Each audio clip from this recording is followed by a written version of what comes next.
Welcome to Focus on Health, a series of educational programs highlighting current health issues sponsored by the Department of Nursing at Salisbury University.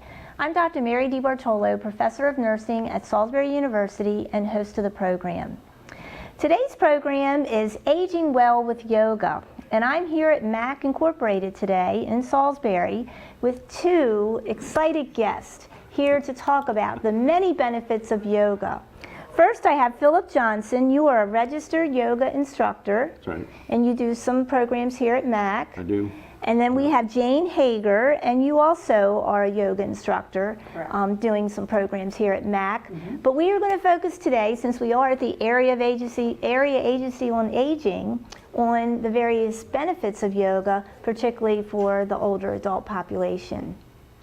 So I think we're going to start with you, Phillip, on a little description of yoga and the different types, and of course we want to talk about the benefits of yoga.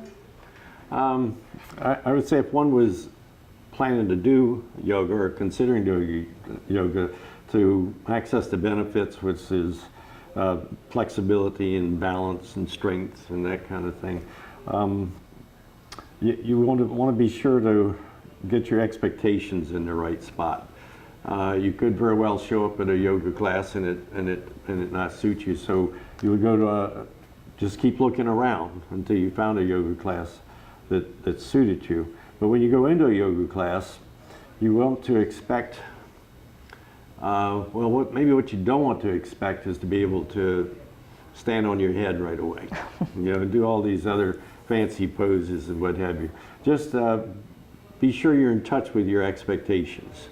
Because it's the first time, you want to be sure that you can just move around a little bit. And I had a friend ask me not so long ago, well, why do yoga? And I said, wow, let me think about this for a minute, because there's so many reasons. I said, well, for us as seniors, it's good to just keep the rust off, so that you can still keep moving and you don't rust up and get all stiff and what have you. So those are some of the benefits of yoga.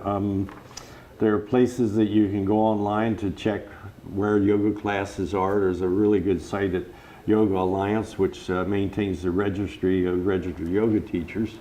And there you can find out what's in your locale, what teachers are certified, and what level they're certified at. Most yoga classes will present the very familiar Hatha Yoga, which is just familiar poses, where you're a lot of standing poses. You might be in a chair, or a lot of times you're sitting on the floor doing some things, or you might be on your hands and knees. But I guess there's an attitude you need to bring to a yoga class. There's a thing in yoga, a concept in yoga called ahimsa, and it's a concept of do no harm. And that's do no harm physically or mentally. So during your yoga, you should not experience any pain, and you should not experience any self-judgment. So no pain, no judgment. And listening to your body the whole way through. And if lateral flexation is a little more than you want to get involved in, just do it a little less. You'll find all sorts of things. Breathing, there's a whole separate branch of yoga called pranayama, that deals with just breathing. But you need to be mindful that any pose you're doing, you need to connect your breath to it. Because if you're bending forward, your lungs are closing up, and you're gonna exhale at that time. And as you come back up and expand, then you can inhale. In the same way, if you were bringing your arms back, it'd be a big inhalation, but when you bring them forward, it'd be an exhalation. So you just would be real mindful of how the breath helps you move, and how movement is involved with breath. Let's talk about, too, before you get too much in, because we're going to demonstrate some movements and such in a few minutes. Okay. But I know there's the traditional yoga that's been around for centuries, millennia. Exactly. Right. And not to get into too much detail, but I know there are certain types of yoga that people have heard of, like the hot yoga and the this and the that. But I think before we get into that, We were talking before the program, and you said right now 21% of people 60 years and older are doing yoga, on a fairly regular basis. I think that's amazing. It has really there was another increased statistic dramatically. with that too, and that's we Americans tend to go 110% at whatever we do, just going balls to the wall all the time. And with yoga, you need to not do that. You need to hold back to maybe 80%, and just let yourself do the yoga and not wear yourself out. There's a really obscure balance that you need to look for in yoga, and that's the balance between the effort you put into a pose and the ease that you can find in that pose, the comfort you can find in it, and the same as the balance between the strength that you're putting into a pose and the steadiness. If you go out of balance, you're going to get a little shaky, and you may overwork your muscles. So the whole way through a yoga session, you want to be mindful of muscles lengthening and joints moving, but listening to your body and honoring what the body tells you. Because if you look around the room and somebody else is doing, well, we ought to be able to do that, then the ego is going to drag you into some trouble. Yeah, easing into it I think is really important, especially for older adults. They've never done it before. Take their time with it, not expect too much, as you mentioned. And just listen to what your body's telling you. Right. And the other thing you have to realize is that everyone's skeleton is different, which means that everybody's range of motion is different. So where someone might be able to go up and around like this, maybe for someone else, their range of motion is not as far back, it's more in this direction and around. Or there could be previous injuries too, If you were to force that, then you could injure yourself. You could have some shoulder troubles. But it's important to start out with a session by just warming up. And I often start seated, warming the spine. There are like 7 positions of the spine, but there are like 6 movements of the spine. And that's where you flex and extend, or you twist one way or you twist the other, and then there's the lateral movement of the spine. But that warms your spine up. It gives you a little warmth, a little suppleness up the length of the spine. And so the same goes for shoulders as well. There's good warm-up approaches to shoulders. Well, before we start showing some of these moves, maybe Jane, you can give us your take on the many benefits of yoga, particularly for older adults. Right, yeah. In addition to working on flexibility, relaxation, and balance, which are all so important in just being able to carry ourselves through the day and avoiding things like falling, there's also the benefit of strengthening the bones. So this has been research that's been done pretty recently, mostly over the past 10 years. And it talks about the effect of opposing muscle groups in different lengthening and twisting poses in yoga, activating the growth of certain cells on the bone surface. I believe they're called osteoblasts, and you can correct me on that this is if correct. I'm wrong. So the osteoblasts are activated by this compression of the twisting and stretching of the muscles on the bone, which cause them to, if I understand it correctly, kind of work their way into the structure of the bone and actually strengthen it. So as we age and we lose bone density, one of the fantastic benefits, among the many benefits of yoga, is strengthening our bones. Additionally, unlike medication, all the side effects are all good. Right. Much better to do it that way if you can. And a lot cheaper. Right. And I know you had mentioned there's a breathing component, and I think a lot of people view that as can help reduce stress. Sort of the line of meditation, where you're just kind of having more control over your body in that way. Yeah. The very last pose we do in a yoga session is Shavasana, also called corpse pose, or your fine relaxation pose. And sometimes it's not unusual to hear somebody snore. They might actually go to sleep just like that. Yep. It's kind of rare, because I keep telling people now, while you're doing that, I want you to take your thoughts inward and appreciate your inner self for just these few moments at the end of the session, and then we go out into our world and take this with us. But it can be pretty relaxing. Well, and just fall prevention in and of itself is so important in older adults, because we know that can have unfortunate consequences if people fall, break a hip or whatnot. So balance is very important. And I guess there is is there also some variability in people's centers of gravity and the kind of poses they can do and sustain? You know, you just have to be careful. You see all kinds of body types. Right. You really do, but you'll see effort with that too. But certainly if you're carrying a lot up front, to do child's pose, which is on your knees and you just lay your torso down on your thighs, you got to move your legs out a little bit, make room for this extra body that you have there. But hopefully eventually that'll address that too, and we'll trim you back to a reasonable size and shape. So I guess what's key is, if you're partaking for the first time, be okay with not being able to do all the moves. And I guess a good yoga instructor understands the variability and what people are going to be able to do. Yeah, we try and give everybody options. Yoga should be for everybody. In some way, yoga is for everybody. There isn't, well, there are poses that you can do from a chair, and we'll show how that's done. But there's all kinds of ways to modify poses. Okay, well let's demonstrate a few. Okay, so I'll lead you through some. Is that okay with you? Sure. All right. Yeah. Why don't you do a seated pose, and let's do the spinal stuff as a warm-up first. Okay. So Jane's setting in easy pose, a simple cross-legged pose, and you can see she's pretty good at it actually.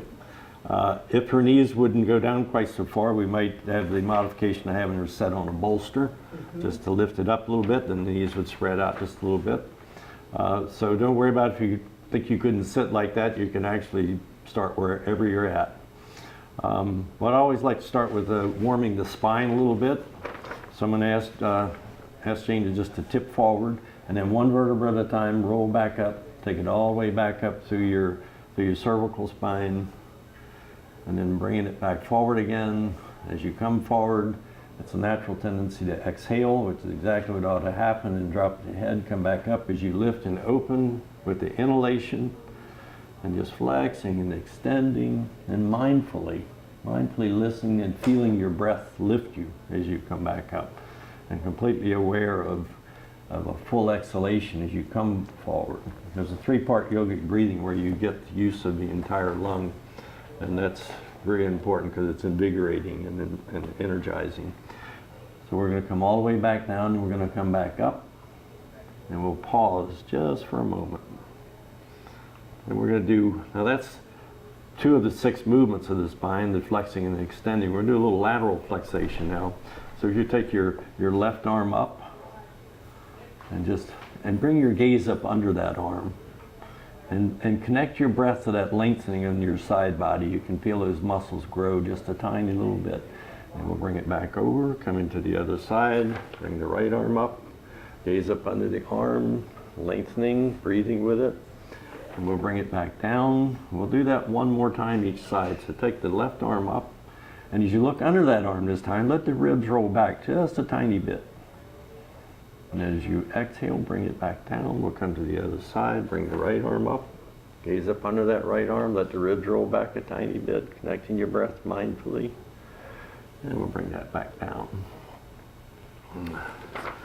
Now we're going to do the twist of the spine. So we're going to bring the arms up overhead. And as you bring them down, bring that left hand around back to the floor by your spine. It'll help lift and lengthen the spine. And bring the right hand down to your left leg, and lift and grow the spine, connecting your breath. And a nice little addition to this is while your shoulders are back, bring your gaze forward. Bring your gaze all the way around to the front again. Bring your gaze around this way. Okay, that's good too. Okay, bring the arms overhead. We're going to come to the other side, and we're going to twist towards the right. So bring that left hand down to the floor near your tailbone to help lift and lengthen the spine, gently bringing it around. And you can feel you can go a little deeper as you exhale. Just settle into it a little bit more, and then bring it back. And that's just real simple 6 movements to the spine. You can do it on hands, and you want to show it on the hands and knees. Okay. Yeah, come over to hands and knees. We'll show you how you could do it there also. Well, I noticed everything's very slow and controlled. Oh, yeah. So. And thoughtful and mindful of connecting your breath. And a lot of times, I love to have yoga be almost like a moving meditation. Mm-hmm. Yeah. So up on hands and knees, and we're going to just flex and extend the spine again. So if you move into cat pose, this is cow pose, where you have a little, and then come back up for cat, and back down for cow. You can feel it as you come up for cat, you compress, so you're exhaling there. And as you bring it back to cow, you get a big chance to bring it out and inhale, and we'll bring it back down. So let's come back to a neutral spine, and we're going to do, let's do the twist there. Just remain seated. This is called a thunderbolt pose. And we're going to do a little twist here. So bring the arms overhead, and as you bring them down, twist the spine around. There you go. You bring those arms back up with an inhalation, and we'll come around to the other side, exhaling as we do that. And back up. And we'll bring it down. And here you can let's see, if you will come over to extended child's pose. Just your hands all the way out. We'll be sure you can hear me now. For lateral flexation here in extended child's pose, walk your hands out to the right. And then walk the left fingers out just a little extra, and you'll feel your left side body lengthening a little bit. Very good. Bring it back to center. And bring it over to the left. Find Mary's feet. And walk your right fingers out just a little more, and you'll feel the right side body lengthen just a little bit. So controlled stretching.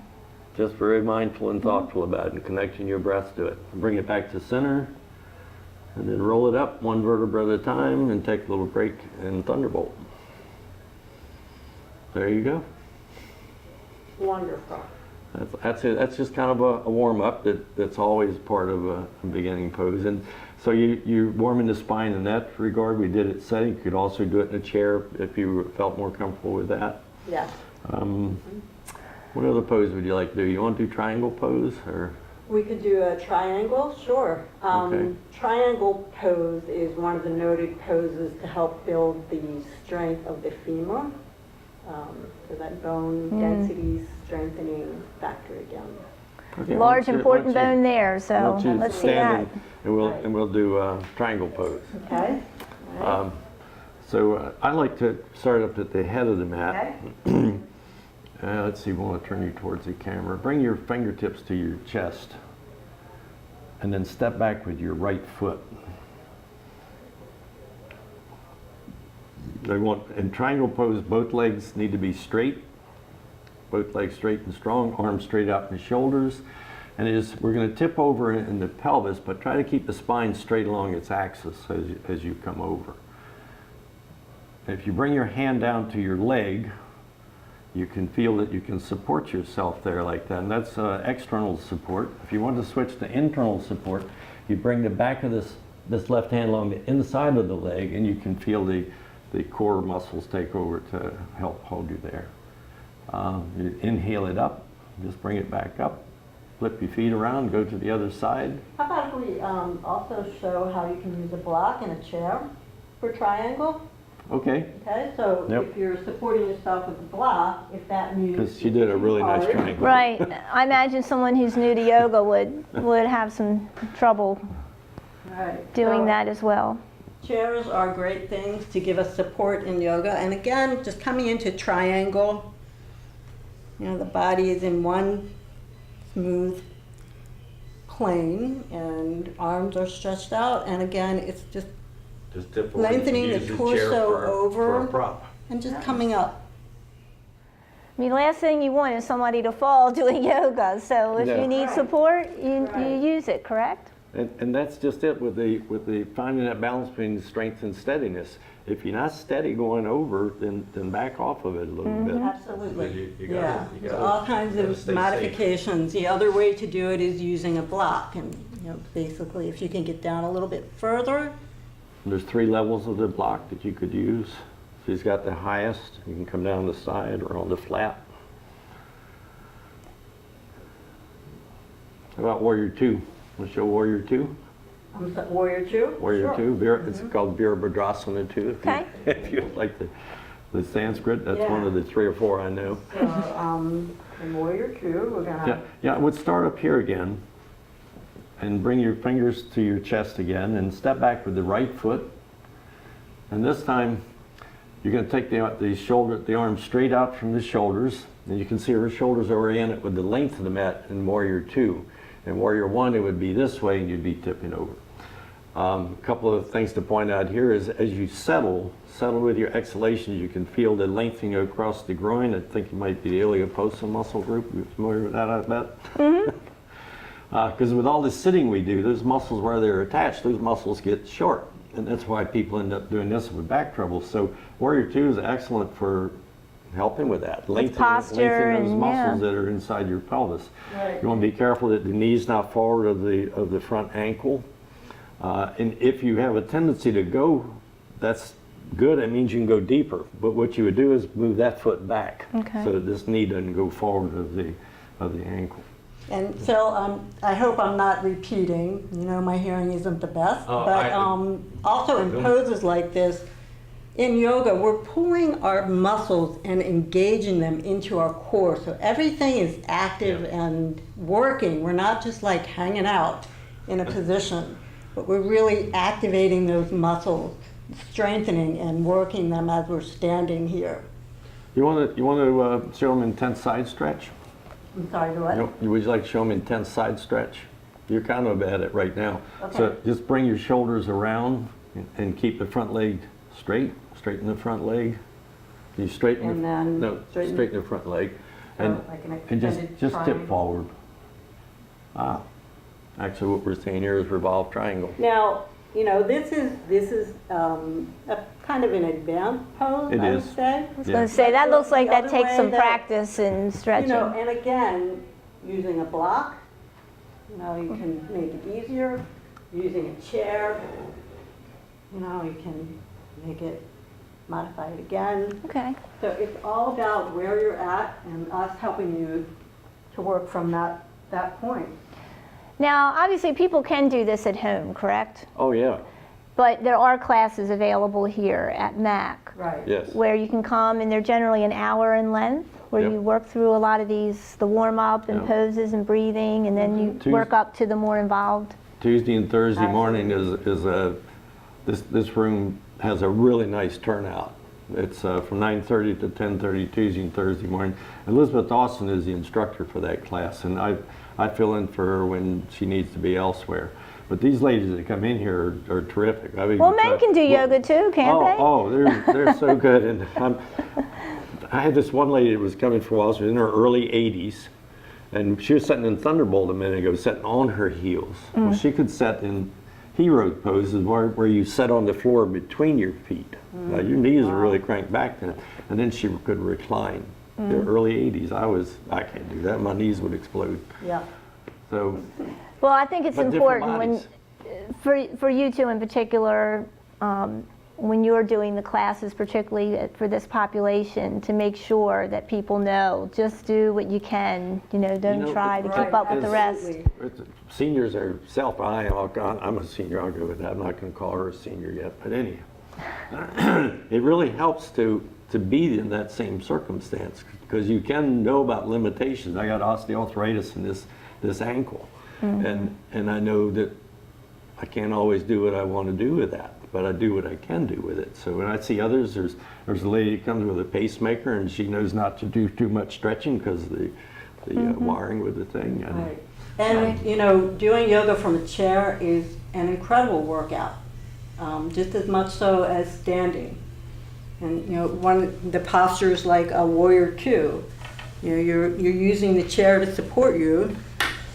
Knees forward, your other leg is back, your body's open, but you know, you're still working those muscles, but you're totally supported by the chair. Right. And you know, and if this is too hard, then you know, you do what you can. This is perfectly fine, and nobody's going to be like, "You're not doing that right." There's some really nice props like this block, the chair, straps. You know, if your hands don't come together back here when you reach, but use a strap to pull it. And if you're doing a forward fold like this, and you want to just lengthen a little bit, well, put a strap around that, and you can gently pull it in and Right. get the benefit of lengthening the back of that leg. Otherwise, you'd have to bend the leg where you would lose the benefits of lengthening those muscles up the back of your leg. Yeah, Well, it sounds like you have a great program going on here at MAC. yeah. It's very it's- fun. it's And that's not to Attended. say that seniors can't go anywhere and do yoga. I think it just takes a yoga instructor who is have to- sensitive to that fact that not everyone's going to be able to stretch and do everything that people that have been doing yoga for 20 years can do. Right. You have to build up to that flexibility and such. Absolutely, yeah. But you can keep the rust off, you can keep what you got, and you can improve it. You can make yourself more stable, you know, about the falling thing. But you can just be more flexible and able. Yeah, the study that I referenced earlier, the participant did 12 poses for 12 minutes a day and saw increases in bone density. And that's important, particularly for women, postmenopausal women Right. who start having trouble with osteoporosis. What we'll do is we'll post some websites at the end of the program. Obviously, the MAC website, where people can go to the website or make a phone call and get more information about the classes that are available here. And we'll post a few other websites with information. Terrific.